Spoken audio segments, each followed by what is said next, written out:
என் ஊரு மைசூர். ஆ? ரத்த அபிஷேகத்துல என்ன வெல்கம் பண்ணதுக்கு நன்றி. ஓ உங்களோட முதல் ஆசை நிறைவேறணும். ஆசையா? யாரோட ஆசை? என்ன ஆசை? இல்ல, நீதானே உன்னோட பாஷையில பேசணும்னு சொன்ன.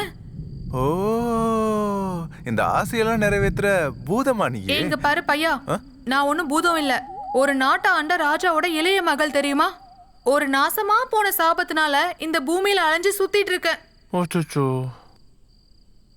இங்க பாரு, உனக்கு ஏதாவது ஆசை இருந்ததுன்னா அதை சொல்லு. இப்போ இனி உனக்கு 2 ஆசை மட்டும்தான் மீதி இருக்கு. அப்போ எனக்கு ஒரு 100 கோடி தருவியா? இல்ல 1000 கோடி? ஜிஎஸ்டி பிரச்சனை வருமா? அப்படின்னா எனக்கு ஒரு அரண்மனை மாதிரி ஒரு வீடும் நிறைய காரும்.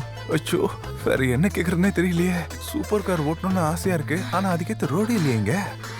இப்போ நீ ஒரு வேலை பண்ண. இப்போ எனக்கு சுவிட்ச போட்டா 500 ரூபாய் வர ஒரு மிஷின், அதே மாதிரி சுவிட்ச போட்டா இஷ்டத்துக்கு கார் ஷேப்பை மாத்துற மாதிரி ஒரு மிஷின் வேணும். போதுமா? இப்போதைக்கு இது போதும். அதான் என்னோட ஆசை. பையா, உன்னோட ஆசைங்களுக்கெல்லாம் இப்ப கண்டிஷன்ஸ் இருக்கு.